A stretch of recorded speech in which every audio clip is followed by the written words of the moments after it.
Just wait. There we are. I'm like, Let us in, right? Let my why is people there? know. This is the second week in a row. There's a delay. I'm like, I hear some people chime in the background. Again.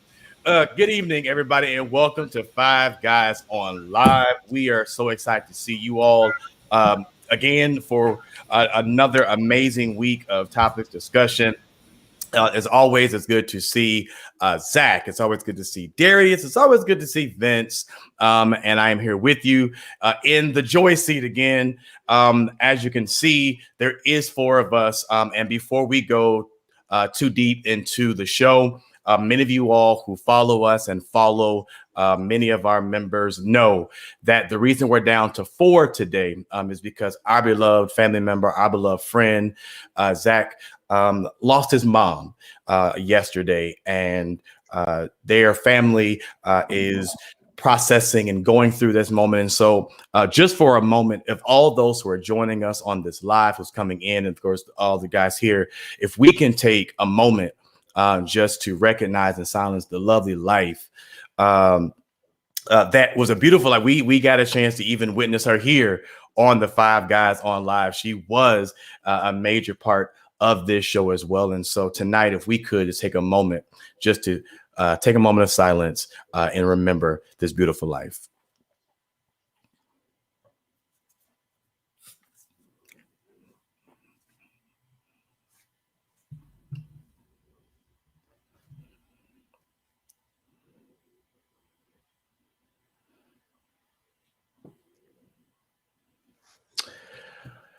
Amen.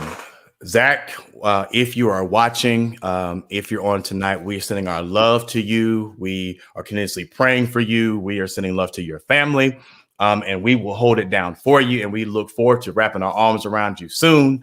And of course, all those who are part of the Kirk Village. This is that time. It's in these moments that they need you more now than ever. Not necessarily to bombard the phone line, but maybe bombard heaven on their behalf and just praying for them and just keeping them circled around. And so we send our love to each and every one in the Kirk family. So with that, outside of that, gentlemen, how has your weekend? How was your weekend? Yeah, I know many of you all got a chance to celebrate with Zach on his birthday party. Unfortunately, I was unable to be there. But outside of that, how was your amazing weekend? My weekend was great. I got a chance to visit the ATL. Also got a chance to hang out with some of the Five Guys and then attend the party. To be honest, it felt weird. I felt like a little celebrity because y'all had the people coming up to me. Like, oh, you from Five Guys? You from Five? I was like, oh, me, crazy. And then it was cute. I enjoyed it though. It was a great time. It was a great time. And we also got some It's a Cheesecake from Vince. So it was a great time to see everybody. And also, I'm so glad that election season is over, which means that I can re-indulge on live. I'll drink that. I don't know, Darius, that wasn't a part of the agreement. That was not, we did not sign that contract off. But not over. I had a great weekend as well. Again, celebrating Zach. We had a phenomenal time that night. Just great energy, great vibes, great people all around the board. I also represented the Atlanta Braves on Saturday. Went to the parade, World Series 2021. Party like it's 1995. ATL, ho. Shout out. Hey. Oh. Yeah. So it was a lit weekend for me. And I want to send a special happy birthday today to my aunt who has hit her 50th. Today is her birthday. And so the family was with her this weekend celebrating her birthday. And today is actually her birthday. So we're sending a special happy 50th birthday to Stacy Cooper. Happy birthday to you. And we continue to send our love. So happy birthday. So the only piece I didn't like about this weekend was that the Atlanta Falcons beat my Saints, but we can keep going. But you did get your books, so that should have I made did get my book. right. That kind of made up for it. I gotta send y'all those pictures. Remind me to send y'all those pictures I took of Darius signing the book too. Oh yeah. So the proof. There we go. So make sure we got some proof. All right. So tonight's topics, we're going to get to the topics now. Over the course of the weekend and over then, we found out some news about some things happening in the life of the city, particularly as we get closer and closer to the trial of the Ahmaud Arbery case. We know that it's coming up, and the news has reported that there are 12 jurors and there are 4 alternates. Out of those 12 jurors, there are 11 white jurors and 1 black juror. And then, of course, there's 4 alternates. Now, one of the jurors was actually released because of health issues, and so they're not quite sure ultimately what the other 3 jurors are. But a little breakdown of some of them. And yes, I want to give a shout out. I'm sorry to my bro who had a baby over the weekend. He had his baby, so congratulations to you. I just seen you pop on. I'm actually surprised you're actually up. I'm surprised you're not asleep. So, yes, that is my new nephew. But this particular juror, out of these juries, I did some research. I went and did the research on the actual jurors, and there are 3 of the jurors. 3 of the white jurors in particular, who are 3 of the white believe that race played a part in the case, and then there's 1 white male that believe race played a part in the race, and race played a part, and then of course, obviously, the lone black male feels the same way. They have 2 former law enforcement white males on the jury. And one of them is a known Republican. And so this is kind of how the makeup is. Gentlemen, I'm curious to know, what are your thoughts about this obvious, blatant disrespect for social justice and the justice system in general? But I'm curious of what your thoughts on about this particular juror for the McMichael trial coming up. I don't know. I think for me, it surely shows that literally justice is blind, because justice, she only picked, she was like, oh, you, we got 1, we made quota. And so like she was like, okay, the jury, we don't need but 1. But I think for a community that is, they said, I think the news talked about 1 in 3 are black people. Like, why would you only have 1%? And I know there's a lot goes into like jury selection. The questions of, have you seen the tape? Who hasn't seen the tape? Like, everyone has seen it. If you have, you've been on a rock. Are you related? It's a small town. Everybody gonna know somebody. And so, I mean, I think people can go in with unbiased and look and listen to the facts of the case and make a clear judgment about what's happening, which we know, we saw it. So that's just my 2 cents. Yeah, it's terrible. And I was also, researching, and I found some numbers. So 3 of the dismissed jury candidates had said in screening forms that they supported the I Run with Mod group. So everyone remember when they were doing the jogs for the however far it was that he had been running that day. So that's why they were dismissed. And then there was a black woman on the pool who had created a TikTok dance tribute about her emotional connection to Mr. Arbery. So they called for her to be struck off of the juror list.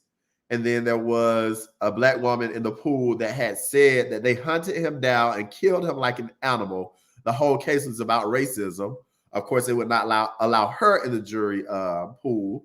And then the judge said that there appears to be the potential intentional discrimination in this panel.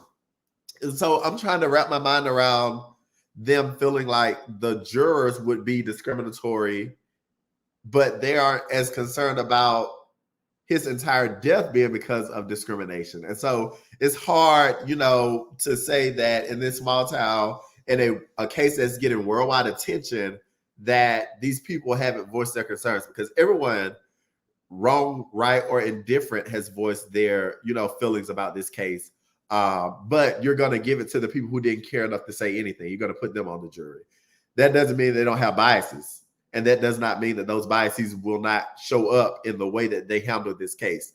And so I know a couple of weeks ago, I was chastising our community about avoiding jury duty. But then you have something like this, and it's like, why even bother when this is the way that the system is going to work? So it's the same thing with voter apathy. I feel like it's the same thing with juror apathy, because at the same time, I can, be a part of this process and be taken out for reasons other than my ability to make a decision about what is or is not lawful.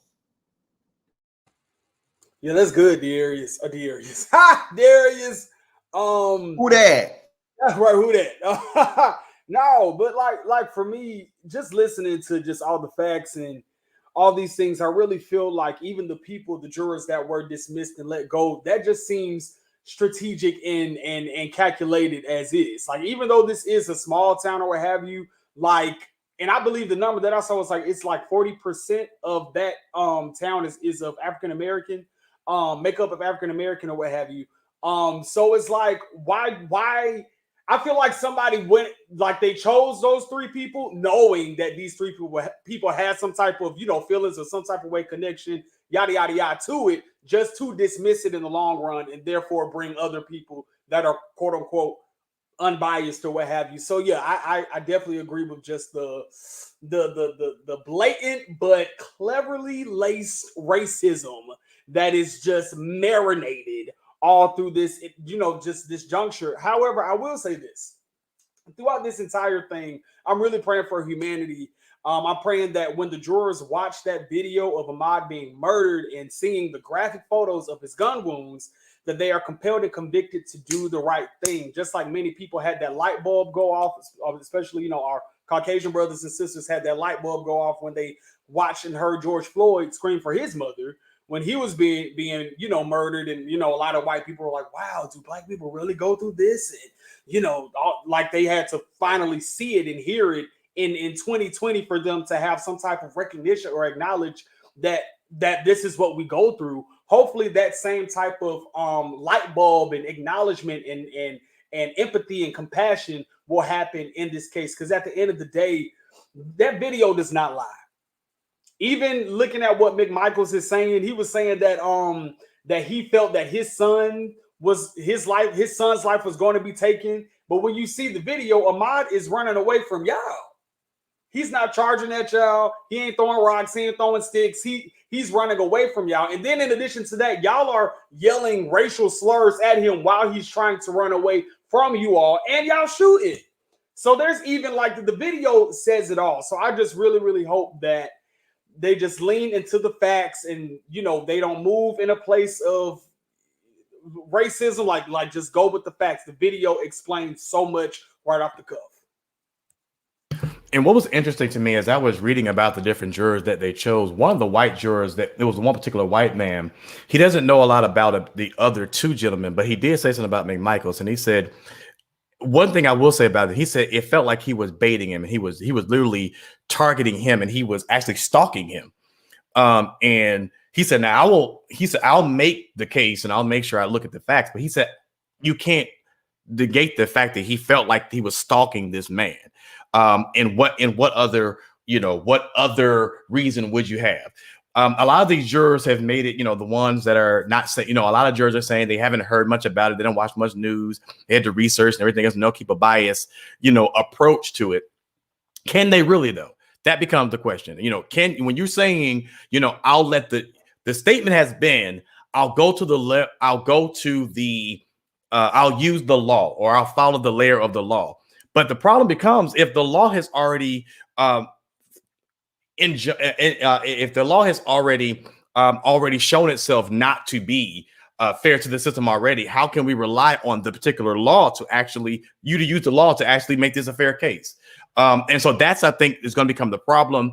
I will be interested to see some of these social organizations, of course, the NAACPs and other organizations, and what they're going to do, because they were very instrumental in a lot of the work down there. But I'm curious to also see how this is going to leave an after effect, because the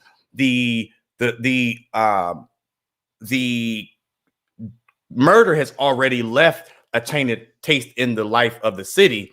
But then the question now becomes that after this trial is over, what's going to happen to that, happen to the area, that community? How divided will that community be even after this? Because, now you're looking, one of the jurors said she's even concerned about being a juror because she's concerned about going home.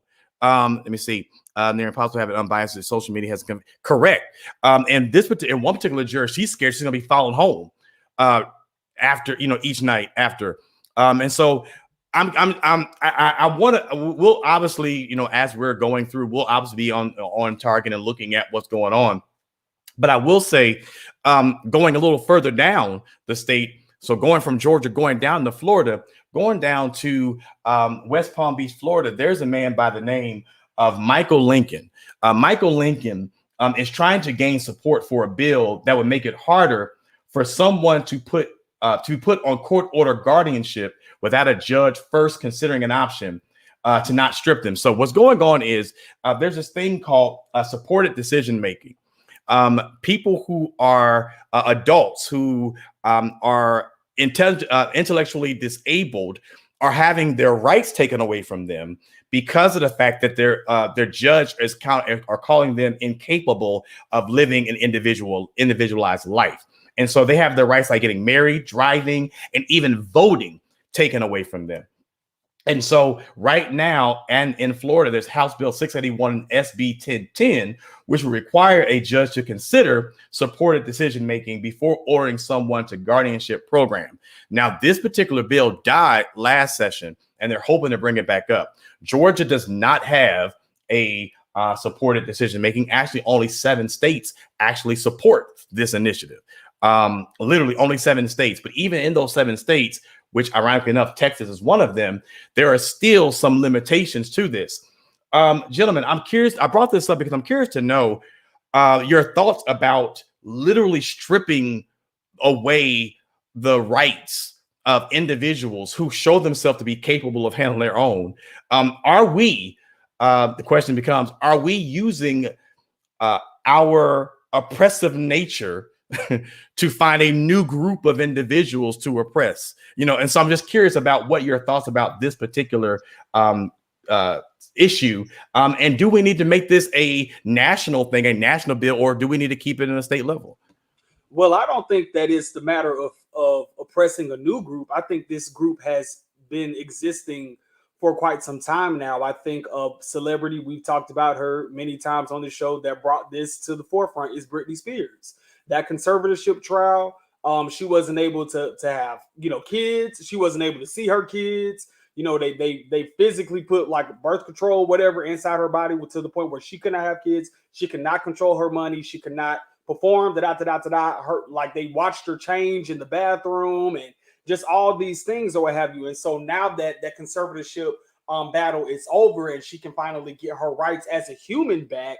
I said this even on this show. I feel like her winning that victory will set a fire across the nation and start peeling back those layers and discovering like there has always been, or potentially has always been, this disenfranchised group of people that have just been framed and their rights have been taken away because of just their mental health or, just their mental illnesses or what have you. So I really feel, and I even think that Senator Elizabeth Warren or somebody, one of those top tier Democratic senators, brought this up in front of the Senate, in front of Congress, just wanting to investigate more about conservatorships and about how our mentally people that may not be as adequate as others, are they being taken advantage of? And I think that this is a topic and a story and a percentage of the population that needs investigation, and not only investigation, but protection. Because at the end of the day, even though I may not be able to think or move as fast as the next person, you have no right to treat me as a lesser. You have no right to make me feel inferior, all these things, So I think hopefully this should be a nationwide, type situation, in my opinion. And I agree with you, Vince. And we also, having worked in education, that we have laws that serve as guardrails, even in the school districts, in particular IDEA, and there are a host of other bills that have been passed to support people who are living with disabilities. But the number one premise is that we provide them the best services in the least restrictive way possible. And so as much as we can, we always make sure that we are honing in on what the strengths are as opposed to what the disabilities are. And why would we do that in the education system, K through 12, and then afterwards it's just like, all right, lock them down. You know what I mean? And so I think that it is incumbent upon all of us to make sure that we are looking at people as people, because we all have struggles and we all have difficulties that we deal with. And so to take away the rights of people or to restrict them in ways that they wouldn't ordinarily be restricted if they weren't dealing with certain things, we should give people what they need, not take away their freedom to be as they like to live. And so I think that it is something that needs national attention and something that should be adopted nationwide. Yeah, I definitely agree with both of you all. And as you were talking, Darius, it made me think about, like, in growing up and in school, like in public education, I know we try to do integration and inclusion in classrooms, where they come in and be a normal member of society and have the same activities as other students. And so why are we changing it when they grow up and grow out of the educational system to now reform back to a child? So it's just real confusing. And so if we're trying to make them be, trying to let individuals be full functioning members of society, why are we taking rights from them, such as voting, such as marriage, such as having kids? Like, those are basic rights that people need and want. And that's any marginalized group. And so it's an inclusion piece, and I'm real passionate about this as well. And I'm going back to read the statement here with the comment that was brought here. And I think when we start, I think these are some of the cases that I think this particular supported decision making is not necessarily, it's people who have literally intellectually capabilities to be able to handle their own, who are asking for their rights, asking for their rights at the end of the day. And I think we cannot, as Zach was saying, we cannot ignore those people ever. This man fought for 2 years, and he actually is the only person recognized in the state of Florida who actually has supported decision making. So there's no one else in the state of Florida, but he is working with organizations to get other individuals who are intellectually disabled to receive this supported decision making choice. Again, I hear that again. My premise is not trying to, I believe in protecting everybody and doing all that. But again, when do we start now getting to a point where we're taking away, capable people's rights to handle their own? Another thing that we run into is we think the immediate solution, especially those individuals who have mental capacity issues, is to lock them up. But then the problem we run into is we don't have a system it's appropriate enough in the jail systems or in the incarceration system that actually helps them in there. So now there are people being locked up and they're not receiving the help. And so when they are released back on the street, because we're not pouring enough programming or resources into this system, they're now getting these situations like they're being released again. So we have a twofold.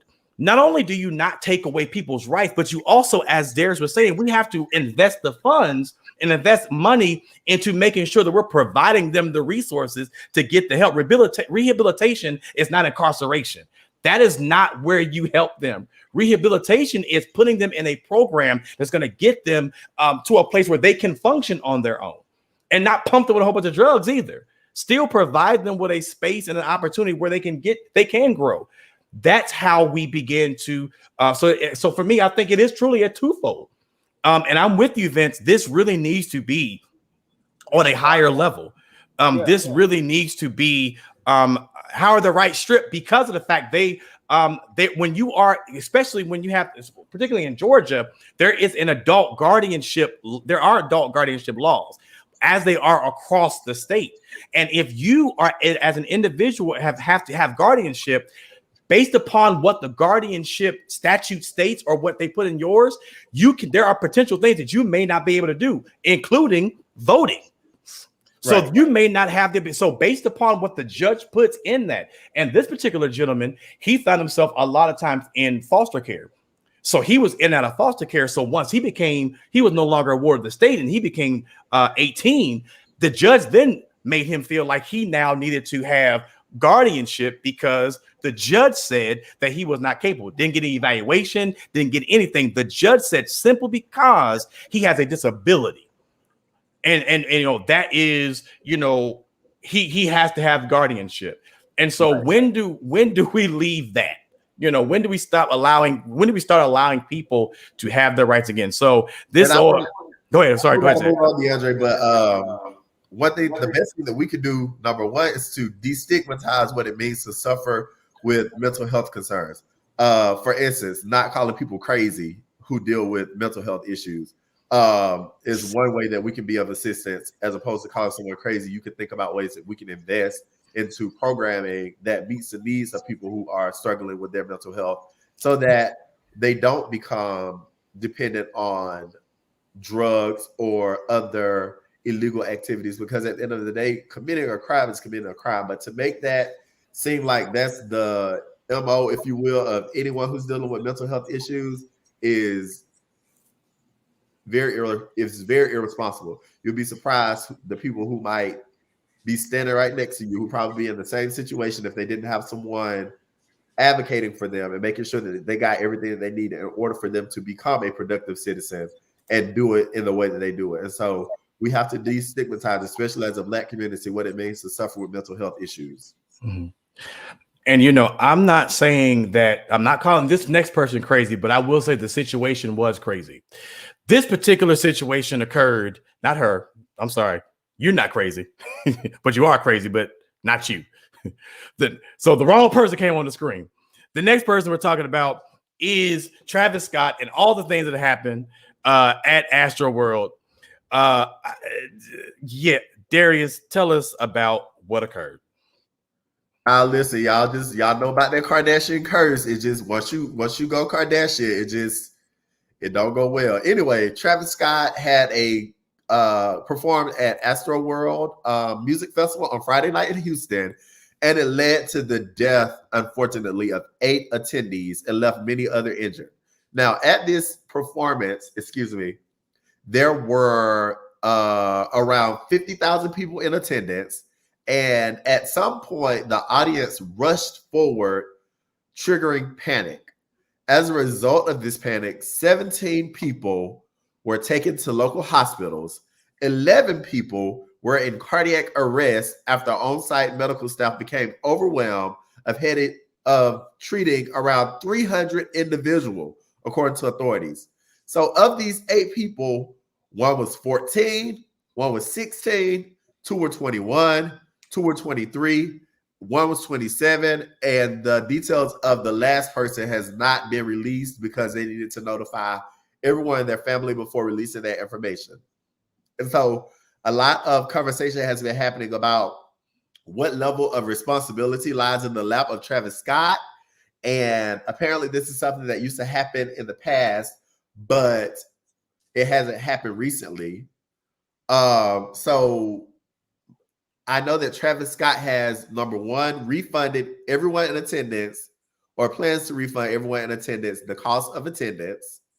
2, he's paying for the funerals of the 8 people who passed away.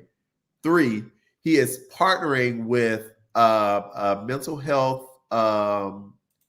organizations such as Mental Health America and the app BetterHelp to get mental health assistance for everyone who attended this concert, get them free mental health assistance. My question is, how much of this lies in Travis Scott's lap, and are the steps that he's taken enough to meet what happened, unfortunately, at his event on Friday night? So that's my question. And I couldn't really find anything on it.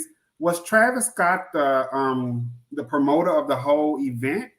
No, he was not. He was in partnership. He was just performing, right? It was a performance in partnership with, because it was a 2-day event, the AstroWorld Music Festival. So the issue is that it gets a little sticky because they say that he's known for inciting Piers this Morgan, type of right? behavior at Yeah, his Piers Morgan came out saying that performances. foolishness, of course. But like, I'm like, he's doing a lot. And then I also saw Roddy Rich, or someone who also who's donating their funds because they were supposed to perform to the victims as well. And so I'm like, is it Travis Scott's liability solely because he was performing at the time this happened?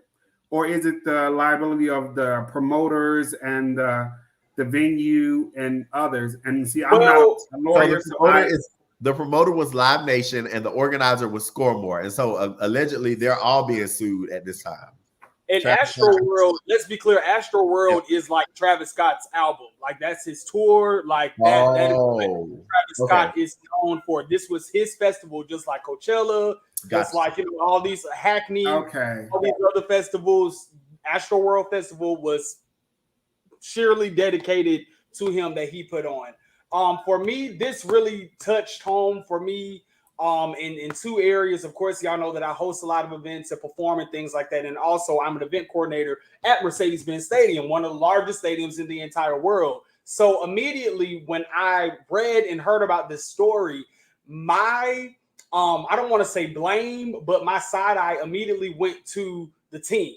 It went to, if you have people dying in an audience, who is telling management backstage? Who's telling the creative director? Who's telling the producers? Who's telling the showrunners to stop the show? Because when you see young women climbing on top of camera people, telling them to stop the show and nobody's doing anything. Even Travis Scott was saying, hey, y'all, there's somebody over here to my left that has fainted. Can we get some attention? Let's get the paramedics over there and resume the show 40 minutes after he called that out. And people were still being trampled. People were still dying in real time while you're still performing.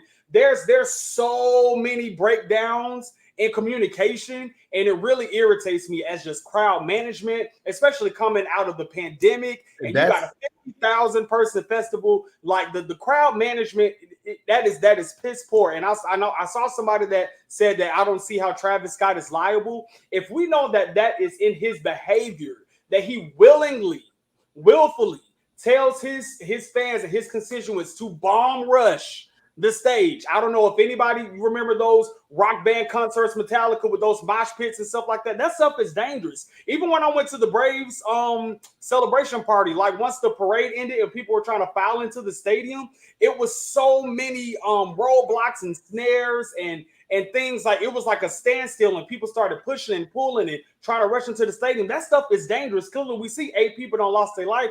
300 people got hospitalized. So I do blame Live Nation. I do blame the venue. I do blame the production runners. I do blame Travis Scott's manager. I blame whoever did not communicate this stuff effectively to Travis Scott, because he could have heard it in his in-ears and stopped the whole concert. That man should not have been on that stage 40 minutes. Like, lives could have been saved. It's terrible. Like, that really irritates me. People could have been saved. I'm pissed. I have so many thoughts running through my head, and I might get judged for them. So go ahead, Darius. Deidre. What? But no, because you got because this is what we this is again the conversation. So share your thoughts.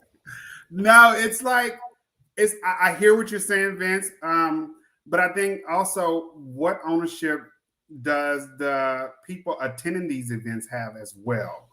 And so I do agree. Somebody said about the security, like, is it the security's fault? Like, because you are paid to handle that, and that's your job. But then also as a participant, there's some kind of liability that you have to face too in going to those kind of events that large, even though COVID is still going on. She ain't left. She's still knocking on doors. You will not misgender COVID-19. Say what now? You will not misgender COVID-19. They go by they, them, and their. Oh, my apologies. They still out there. They still out there present and running amok. And so I don't know. I think those are the thoughts that are running my head. Like, is it solely those individuals' faults, or is there some liability on the attendance as well? Like, you do come to want to be in a safe venue and want to have a safe experience. But then if you know these are the types of activities that take place, don't you subject yourself to some kind of risk? I mean, I definitely think you do. Of course, there is, liability on the concert goers end. However, I just feel like when you're coming into a setting, such as a concert or anything, like when you get on the airplane, when you're getting in your car or whatever the case is. Okay, let's talk about the airplane situation. Like when I get on a flight, like my security is now on the pilot. It is now on the flight attendants. It is now on Boeing and Airbus, whoever created and manufactured that plane. So in the event something were to happen while I'm in the air or what have you, like my security, I'm putting my trust in your hands. So yeah, if I'm at this concert and I may be super lit or what have you, and I'm just feeding off the energy, there when you are doing I'm about to say a conference, a concert that's over 50,000 people, you need your shit just got to be so tight. Wait a minute. So tight to handle that type of capacity. No, I just agree. Right the gate. Like you have to. You just gotta know that. You gotta know that in the event that something were to happen, because freak accidents happen. It's unfortunate. We see this day by day. Just like Candace say, mosh pits have been going on for forever. The lack of communication from security to the backstage to Travis Scott, that breakdown of communication, that is terrible. It's worse, Vince, but it's worse than that, Vince, because apparently back in 2018, he said it ain't a mosh pit if ain't no injuries. Travis Scott said this. He also had another event. Well, and for that one, he ended up being charged with inciting a riot. They had another event in Arkansas at Lollapalooza. He told fans to climb over the barricades onto stage during him at the Chicago Festival. And he told all the security guards to get the F back. Middle finger to the security right now. So these are things that he has done. And so I'm thinking, like, do people come to this concert knowing that they're going to do this? And I wouldn't have known. If one of my friends invited me to a Travis Scott concert, I would have been particularly moved, but I wouldn't expect to be bomb rush just because I attended. And so I think it's slippery when we start talking about who the onus lies upon in terms of personal responsibility. And really quick, because we gotta move on. I'm sorry, Darius, but just to even go a little bit deeper on how piss poor the management is in terms of the venue. Good Morning America reported that when security saw the mosh pit coming and those front barricades started to bend, they didn't alleviate the flow. They didn't alleviate the pressure. They tightened the barricades to make them stronger. So now I'm pushing up against this and the barricades are relentless in pushing me back. So now I got people charging at me from behind and the barricade that's not letting me move forward. What the hell you think gonna happen? Right. Terrible management. Terrible. Like the venue, it's just terrible. It's terrible. Everybody liable. Terrible. And I'm trying to terrible, Dre. Say it again. Who else is terrible? Well, listen, we can go down the list. Inside a riot sounds like Trump. So interesting that you actually say this, that you're inciting a riot and you're talking about Trump. So interesting you say that, because there is somebody who has made it very clear that she made it very clear she was not going to jail. She was not going to prison for inciting a riot. And guess what? Your tail going to jail. Who am I talking about? What Karen say, clinkety clink. You going to jail. Zach, tell us about this joker right here. Yes, so that is the infamous real estate broker Jennifer Lee Ryan. She was one of the insurrectionists on January 6th who stormed the Capitol. She said she was doing exactly what her president told her to do: come and cause a ruckus. And so she did. She says she is not worried because she is a white woman with blonde hair with a good job and she ain't going to jail. And so she saw herself in court and she pleaded at the mercy of the court to say, this is not who I am and please don't judge me for this. And the judge told her, ma'am, I'm sorry, we're gonna have to make an example of you. How did she sound in court? Huh? Can you reenact how she sounded in court, please? I'm sorry, this is not who I am. Like, I can't do that. But so the judge was like, ma'am, this has become national attention. And so we have to show you that we don't want to see this happen again. And so he sentenced her to 60 days in jail and $1,500 fine. So my question to the guys, was justice served for her? And then also, I want to ask the question too that Miss Cundy said on The View. Are we tired of hearing about January 6th? Should we talk about something better? And we know we got the hearing going on right up the street and around the corner from him. Listen. Can we get over it? 60 days and $1,500. Busters in the hood spend more time in prison or in jail for smoking a J on the corner than 60 days. But this was an actual crime that had, what do we call the people? Insurrectionists. No. When there's a crime and there are people who are victims. This was a victim, a crime with victims. And so how you just gonna sit her down for 60 days and tell her to pay $1,500 and then let her go? It's the privilege for me. It's a privilege for me. It's a privilege for me. I see why Kenya Moore wears her green contacts and Nene Leakes wears her blonde wig. It might be on to something. No, but the privilege is real. I do know that at least 691 insurrectionists have been charged thus far, and the FBI and authorities are still scouring social media and videos that have been posted for just other people to identify those other persons and bring them up to charges. For me, I really like you said, Darius, too much ain't nothing. And I'm just shocked. Like, yo, how you break into like Nancy Pelosi's office and sit at her desk with your feet propped up, and you getting 2 weeks in prison? Like the optics, what can they say? The lies.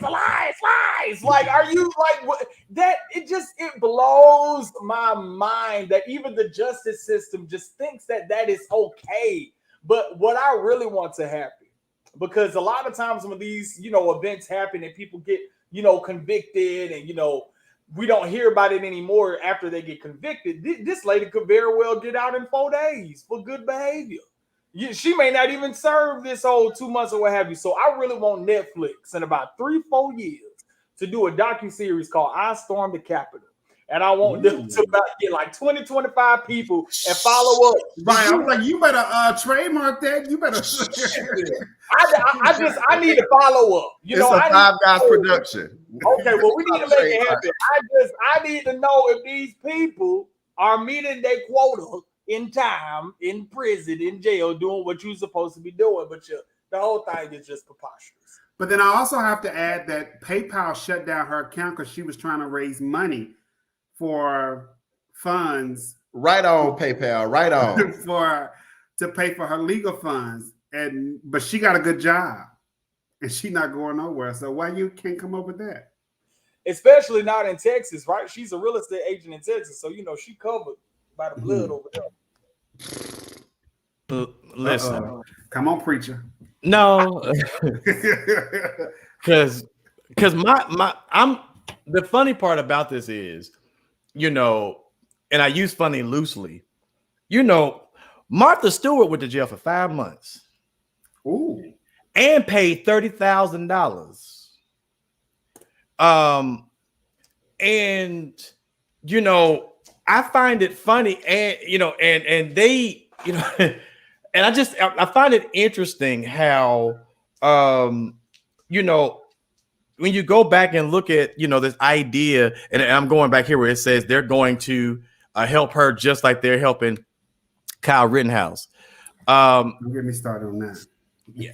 My continuous issue with this is, Republicans are okay with this foolish kind of rhetoric. Like, at the end of the day, fools, do y'all not know they put y'all lives at danger? Like they ran y'all out the Capitol. They literally ran you out the Capitol.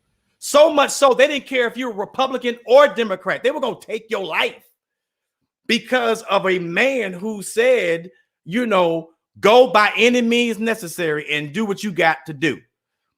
And this this continuously shows, as you said, the privilege that it is. But the one question I just want to throw back at everybody, because I am curious because I have seen it with other people have saying, there was a black man who was involved. What do you think will happen, if anything?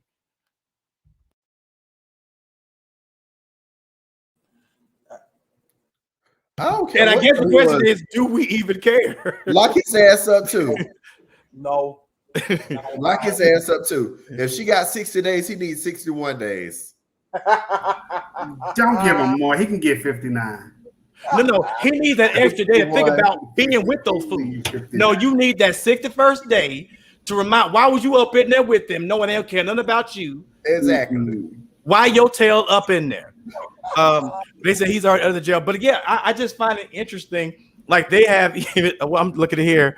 Turkey. Yeah.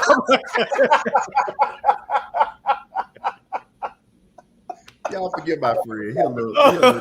Listen, but I'm trying to read the comments because the comments are coming fast. I said they will lock him up and throw away the key so we won't see him again. Yes, and they'll lock him up too because God forbid them hoteps start getting ideas. Well, wait. Y'all gonna get us shut down. Y'all gonna get us out of the shut down. Listen. But no. To go back to really quickly what you said about Condi, and the question, should we forget about it? United States of amnesia. I think that's what our country goes through a lot. We have selective remembrance, and you might actually use this as a segue to the next topic if we get there. But I do believe that the Republican Party does this as a strength of theirs. Like, oh, let's brush it, let's move it on. Let's get to the next thing to utilize as a catalyst and continue to hurt the Democratic Party in a primary or in another election cycle because Democrats is Big Tent and we all over the place. But them mother trucking Republicans, they will stick together, they will move together, they'll slide back, they'll take 2 steps to the left, and they'll forget about it real quick. The Republicans, I don't know, boy. And you know what? You're right. We have a couple of minutes left, and I do want to kind of slide there really quickly because of the fact that we just came off of a very interesting election cycle. I know Zach is not happy about Virginia, but before I go to, I'm going to start with you first, Zach. I'm going to ask the question of, are we surprised about that result? First off, but the conversation around the country has been Democrats should be nervous and concerned because of the outcome that have occurred last Tuesday. Many people saw the unfortunate loss in Virginia and the close election in New Jersey. And then across the nation, there were quite a few Democrats that did not pan well, although there were a few that did. And as Vince was saying, the one thing about Republicans is the irony is they are going to be they may be flat foot wrong in their approach and their belief, but they're going to be solidified on their belief, and unfortunately, the Democrats are still fighting. You have the conservative Democrats, the progressive Democrats, who still can't come together to come up with a platform for the Democratic Party, and it could hurt the Democrats in 2022. Zach, do you think that this was a catalyst? What happened in Virginia is a catalyst of what we will see moving across in 2022? I pray not. That's all I'm gonna say. I pray not. It was heartfelt here in Virginia. It's a gloomy day on that Tuesday. After those we're election excited here in Atlanta. Say what now? I said we were excited here in Atlanta. That guy must made it to the what's the name, the runoff. We'll get there. We'll get there. You keep talking about Virginia. You keep talking about Virginia. We'll get there. Okay. So yes, it was a gloomy day here in Virginia. It actually was gloomy because it rained on that Tuesday. But I don't think it is. I think there's some work that needs to be done. Was I surprised? No. Solely because one, the voter turnout was down. Solely because I think there was a lot of issues that come in play there. I think we just talked about, oh girl, her friends and cousins and nieces all took to Youngkin because of his dog whistling about education and teaching CRT in the schools. And we don't want none of those in our schools, like we teaching preschoolers about race. And so it was a lot of that. We also had the lieutenant governor, who black woman, gun toting, veteran, who was talking about gun rights, and we don't want none of that. And so the Republican, they fed to their base, while the Democrats were busy trying to push their base away because they really wasn't feeding to them. And I saw a great meme the other day where it was like a pile of dog shit. And it was like the Republicans will show you the shit on the platter, whereas the Democrats will wrap it in a bow and a box and try to hand it to you and make you think it's the best thing since sliced bread. And I think until the Democrats start showing us and playing to their base, then we're going to be in trouble. We are. But I hope and pray not. And I'll start and end with that.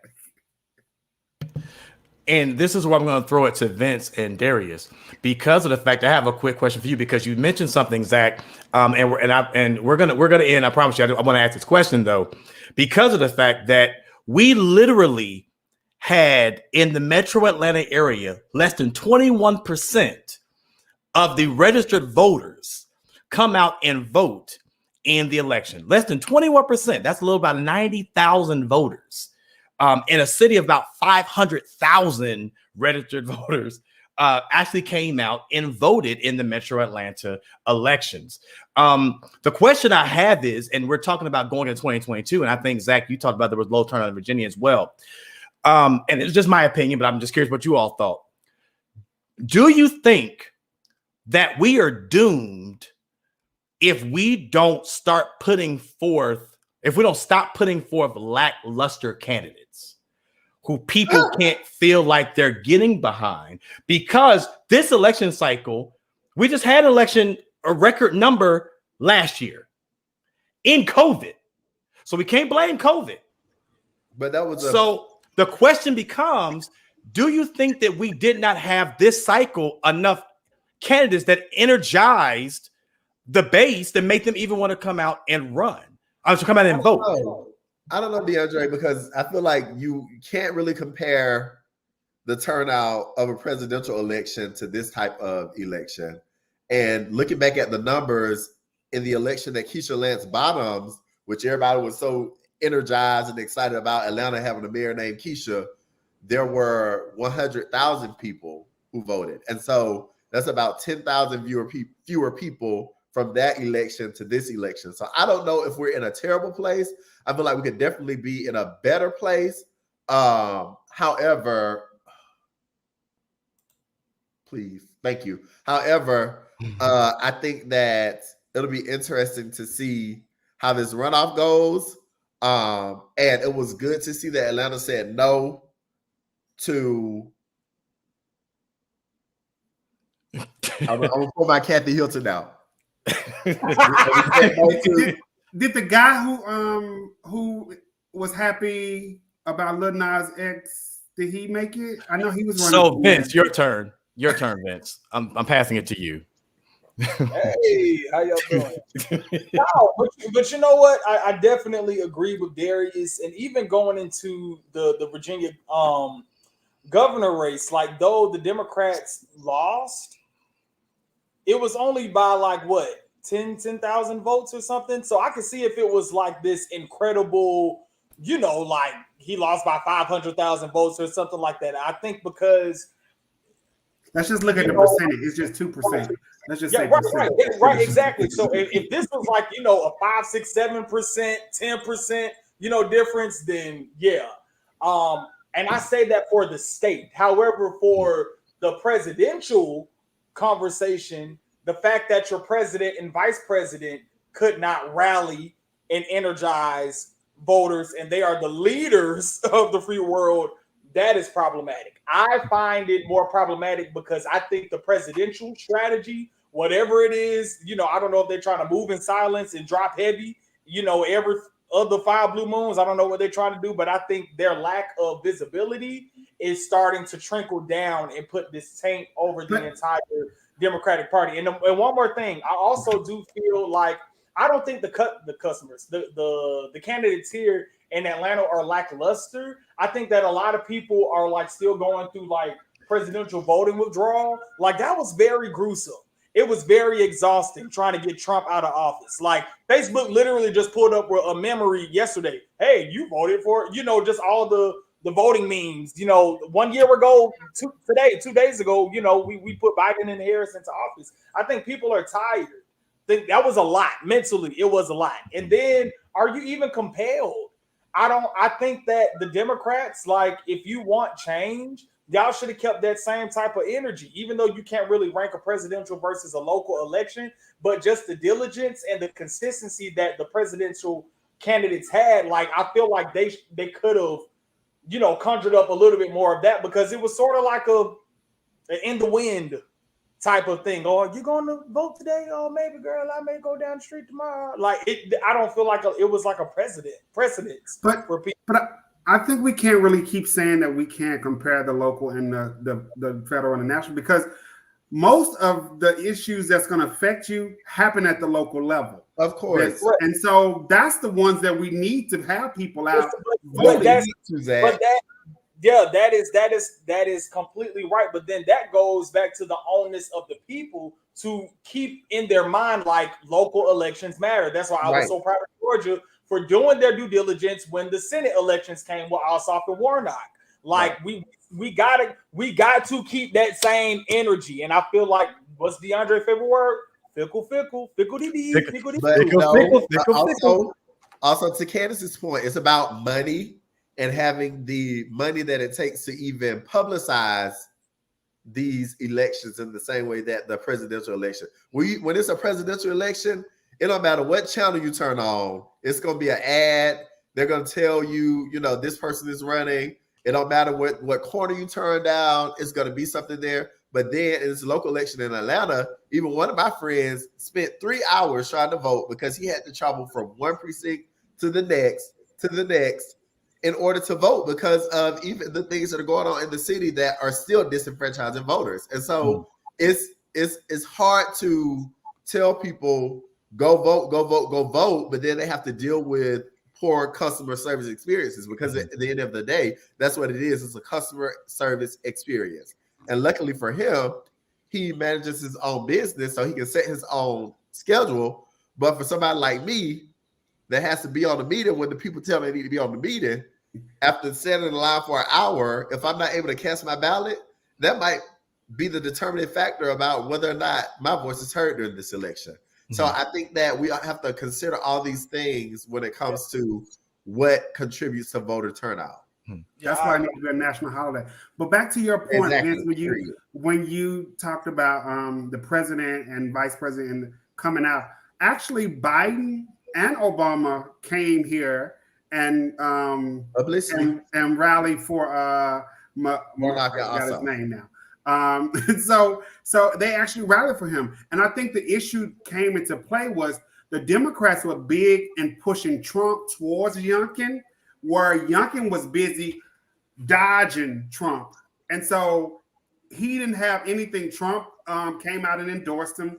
He didn't say anything about it. Trump wanted to hold a rally. He didn't. He didn't attend. He didn't do anything. So he was planning and running against Trump while the Democrats is pushing Trump towards him. And so we wasn't playing to our base. Because he used Trump enough in the primary to get enough base to get him through that primary. And then once that primary was over, he distanced himself so much from Trump. But one of the things I want to, I'm hearing myself again. Yeah, we get a little feedback. But the one thing I want to hit up. Who am I hearing? I'm hearing me, but someone. There we go. All right. I want to put this up as well because Deborah said that the Democrats don't have any strategy other than accept a vote. But then she also put up here, Democrats have never explained plainly their platform. And this has been a consistent thing. The unfortunate situation is when you go ask the Democrats, and I know there's going to be some people watching me and they're going to get on me tomorrow. It is what it is. But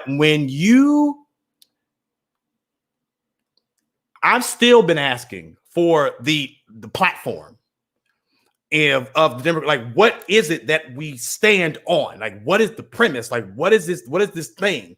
And how do we expand that across the board?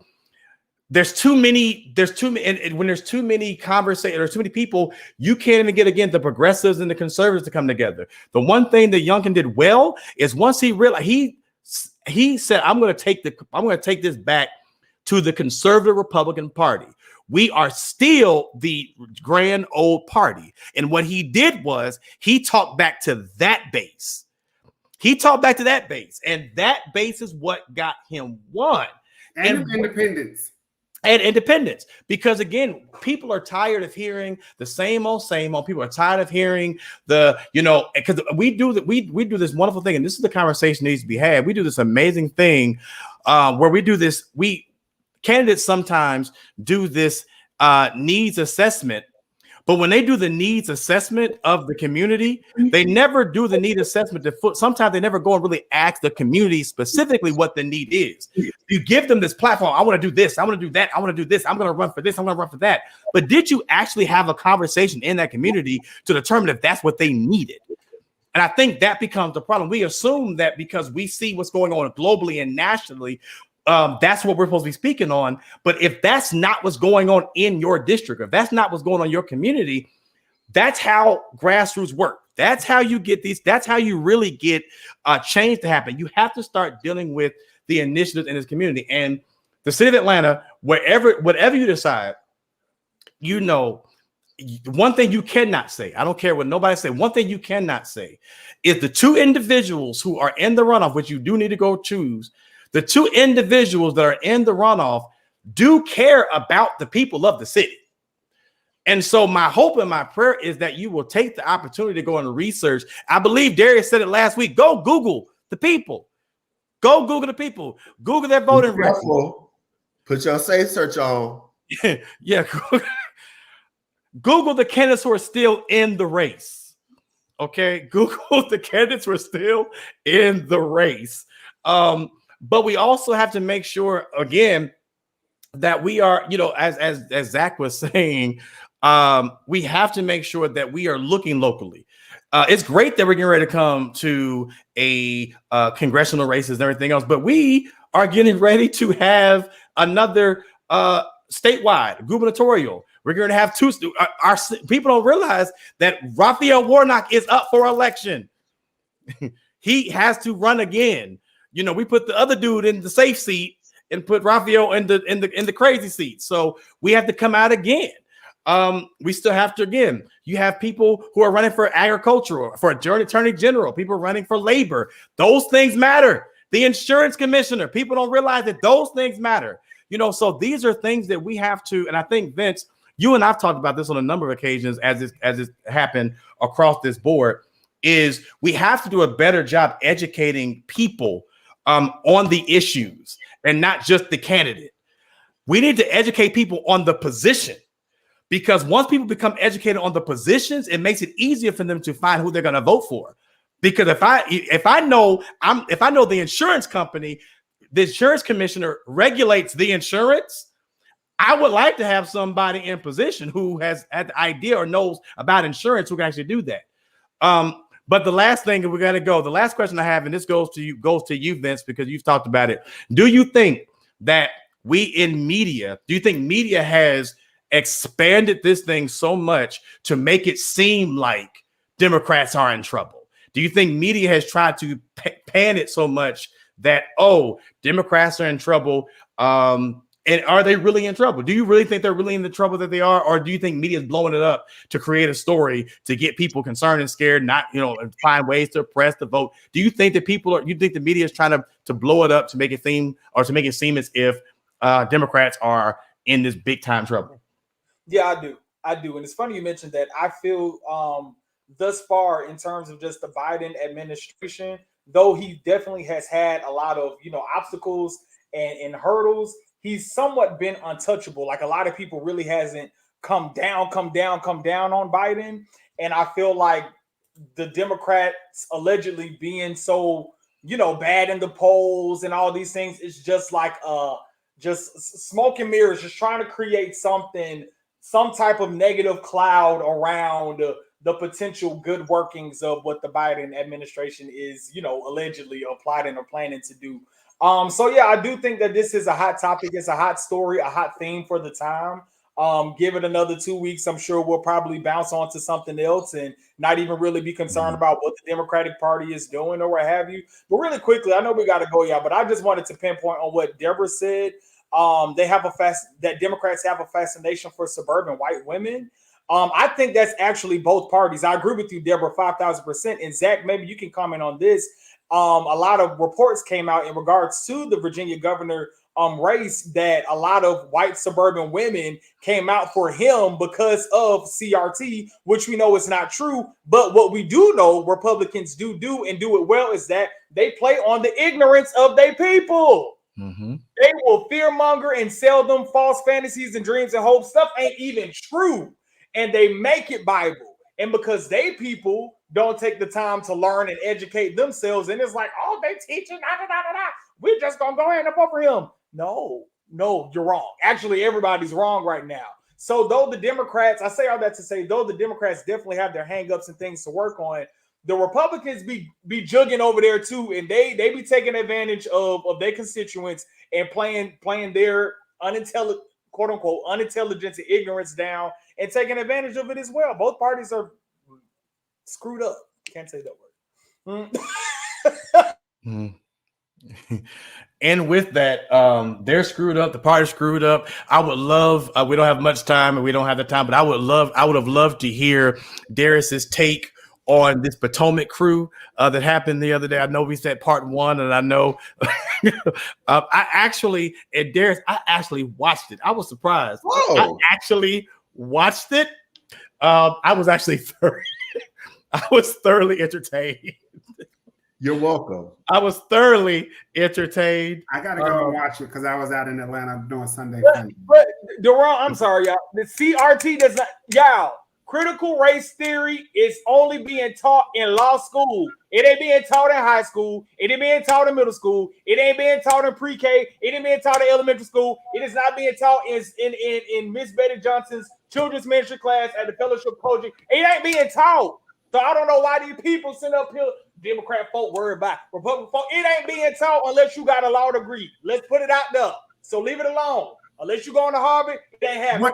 What actually needs to be taught is real history. And so that's what they're scared of us pulling the shades open and showing the real history around race.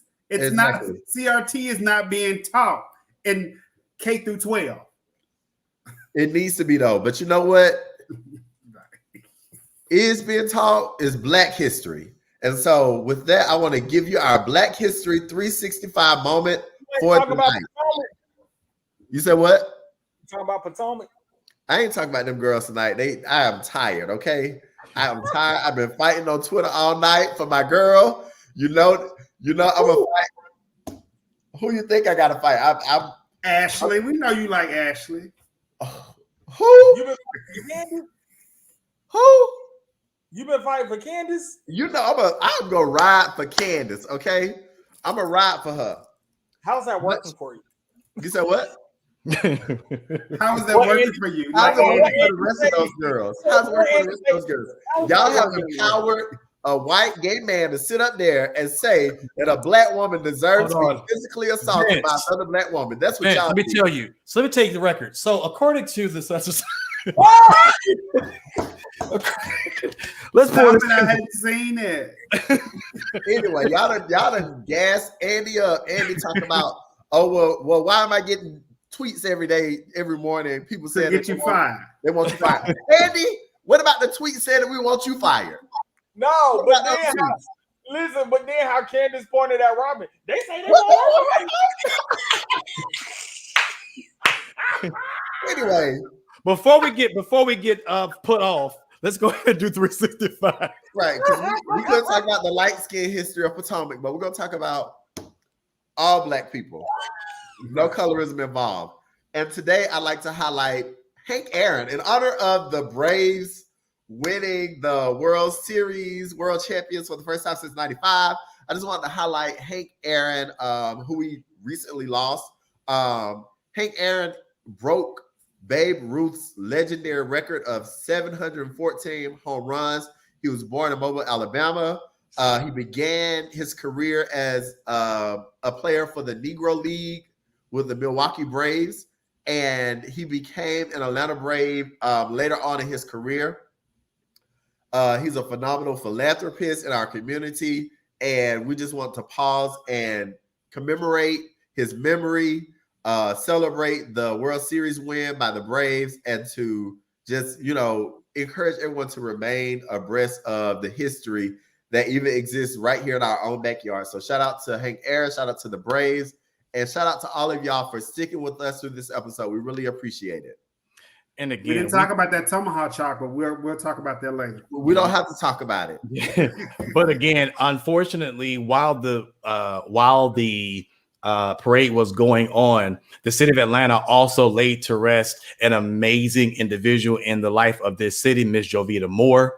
And so we send love to Jovita Moore. She was a staple in this city. And she also loved the Braves, but she loved this community. She was I knew her, and she was an amazing spirit. And so we send love to them. But again, at the top of the show, for those of you who came on at the top of the show, we sent our love and our support to our brother, Zach. In that, so on behalf of all the brothers here at the Five Guys on Live, we dedicate this show to Mama Deborah, Kurt. God bless you. We love you. We are praying. God bless you. Again, to all the Kirk family, we love you. We're sending all hearts and love to you all. Till next time, this is the Five Guys on Live. God bless you. God keep us our prayer. We'll see y'all next week.